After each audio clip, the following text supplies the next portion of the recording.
ఉషోదయం ప్రేమించు కాపరి ఉషా కిరణాలు ఉదయకాలపు వాక్య ధ్యానంకు మిమ్మల్ని ఆహ్వానిస్తున్నాం. ప్రార్థన. మమ్మల్ని మిక్కిలిగా ప్రేమిస్తున్న పరలోకపు తండ్రి, ఈ ఉదయకాల సమయానికై వందనములు. ఈ ఉదయకాలమున మీరు మాకు అనుగ్రహించిన నీ కృప కొరకు వందనములు చెల్లించుకుంటున్నాం. తండ్రి, నాతోనూ మాతోనూ మాట్లాడము. కార్యక్రమం వీక్షిస్తున్న ప్రతి విశ్వాసిని మీ హస్తంలోకి అప్పగిస్తుంది. దీవెనలతో నింపి నడిపించమని యేసు పరిశుద్ధ నామమున అడిగి వేడుకుంటున్నాను పరమ తండ్రి, ఆమేన్. ఉదయకాలపు వాక్య భాగము మత్తయి సువార్త 12వ అధ్యాయము 31-32 వచనములను చదువుకుందాం. కాబట్టి నేను మీతో చెప్పున్నదేమనగా, మనుషులు చేయు ప్రతి పాపమును దూషణయు వారికి క్షమింపబడును గాని ఆత్మ విషయమైన దూషణకు పాపక్షమాపణ లేదు.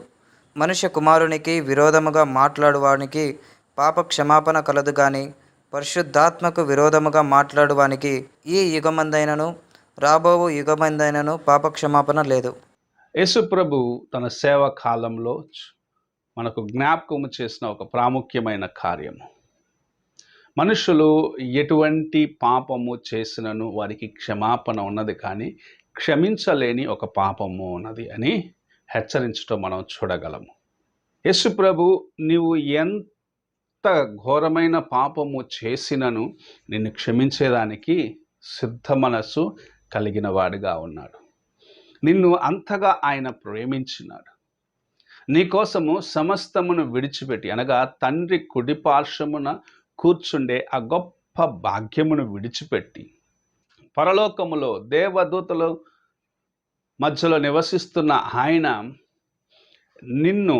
నన్ను ప్రేమించి ఈ లోకమునకు శరీరధారిగా దిగివచ్చి మనల్ని విమోచించేదానికి శిలువ పైన యాగము చేసినాడు. అయితే ఆయన ఎటువంటి పాపమునకైనా క్షమాపణ ఉన్నది అని చెప్పాడు. అది ఎంత ఘోరమైనది, అది ఎటువంటి కార్యమైనది, దానికి ఒక హద్దు పెట్టలేదు యేసు ప్రభు. దొంగతనమని చెప్పలేదు, వ్యభిచారమని చెప్పలేదు, జారత్వం అని చెప్పలేదు, ఇంకా మోసము, ఇంక ఎటువంటి కార్యం బట్టి ఆయన పేరు పెట్టలేదు. కానీ పరిశుద్ధాత్మకు, దేవుని యొక్క ఆత్మకు విరోధముగా మాట్లాడువాడు, దేవుని యొక్క ఆత్మను మోసగించేదానికి ప్రయత్నించే వానికి దేవుని యొక్క ఉగ్రత దిగి వస్తే అతనికి క్షమాపణ ఉండదు అన్న కార్యమును చెప్పటం చూడగలం. ఎవరైతే ప్రభు ఇది చేయవద్దు అంటే కాదు నేను చేస్తానని ఆయన మాటకు విరోధముగా వెళ్తారు, ఎవరు తమకు తోచిన కార్యములు చేయాలని దేవుని ఆత్మను దుఃఖపరుస్తారో వారికి దేవుని యొక్క శిక్ష రాక తప్పదు. బిలాము దేవుని మాట వినకుండగా ఇశ్రాయేలును శపించేదానికి బయలుదేరినాడు. అతని మార్గములో దేవుని యొక్క దూత ఖడ్గము దూసుకొని వేచి ఉండటం మనం చూడగలము. దేవుని ఆత్మకు విరోధముగా వెళ్ళినట్లయితే దేవుని యొక్క ఉగ్రత రాక తప్పదు. బెల్షాజారు దేవుని ఉపకరణములను వాడినందుకే అదే రాత్రి అతను హతమార్చబడ్డాడు. నా వంటి వాడెవరు, మా విగ్రహాలు లాంటి గొప్పవి ఇంకేమున్నాయనుకొని గర్వించి మత్తుడై తన సొంత ఘనత కోసము తాను చేసిన కార్యమును బట్టి అదే రాత్రి అతడు హతమార్చబడ్డాడు. ఎవరైతే దేవుని ఆత్మకు విరోధమైన కార్యములు చేస్తారు, దేవునికి విరోధమైన కార్యములను చేస్తారు, ఆయన ఆత్మను దుఃఖపరుస్తారు, ఆయనను దూషిస్తారు, వారిపైకి దేవుని యొక్క ఉగ్రత వస్తుంది. అయితే ప్రేమామయుడైన యేసు నిన్ను ఉదయ కాల సమయమున రక్షించాలని ఆశించినాడు కనుకనే నీకు ఇటువంటి పరిస్థితుల్లో నుండి కూడా విడుదల ఇచ్చేదానికి నీకు మార్గమును చూపిస్తూ ఉన్నాడు. నీవు తండ్రి వద్దకు వెళ్ళాలంటే ఈ లోకమును జయించి నీకు విడుదల ఇచ్చిన యేసు ప్రభు నీకు సమీపముగా ఉన్నాడు.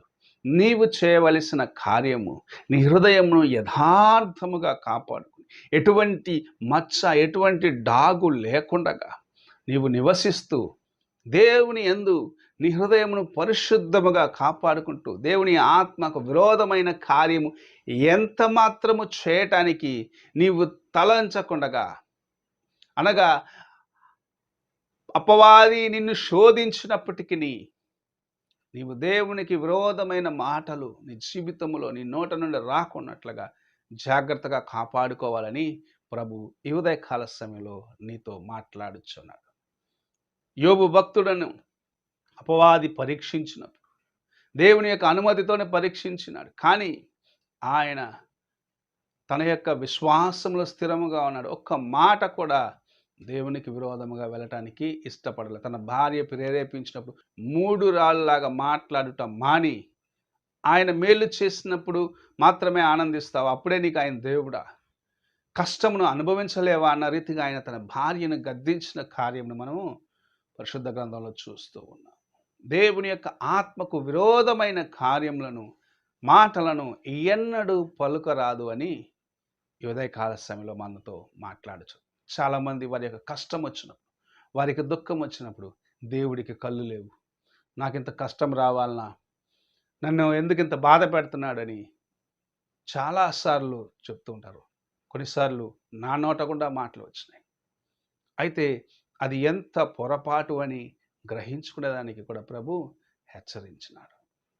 అలాంటి స్థితిలో దేవుని యొక్క వాక్యమును చదివి నీవున్న పరిస్థితిని బయటకు వచ్చేదానికి దేవుని సన్నిధిలో వేచి ఉంటే నీకు మార్గమును చూపిస్తాడు ఆయన, నిన్ను బలపరుస్తాడు ఆయన, నీ కృంగుదల నుంచి లేవనెత్తుతాడు. కానీ నీవు కృంగిన సమయంలో, నిరుత్సాహ సమయంలో దేవునిని, ఆయన యొక్క ఆత్మను దుఃఖపరచకుండగా దేవుని వైపు చూసి ముందుకు కొనసాగేదానికి ప్రయత్నించుము. అప్పుడు ఆయన కృప నీకు తోడుగా ఉంటుంది.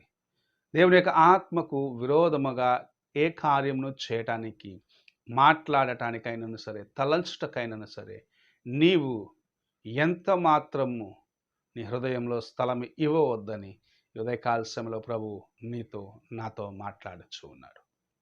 నీవెలాగున్నావో ఒక్కసారి నీ హృదయాన్ని పరీక్షించుకో. ప్రార్థన చేసుకుందాం. పరిశుద్ధుడైన యేసయ్య, ఉదయకాల సమయానికి వందనములు.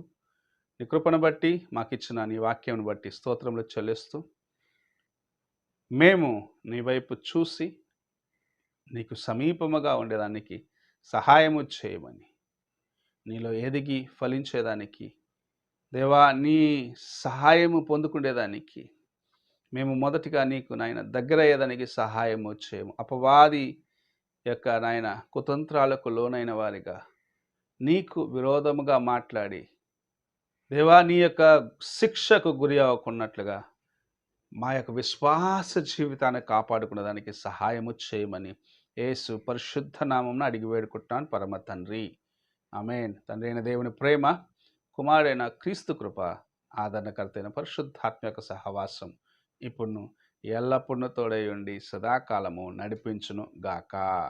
ఆమేన్.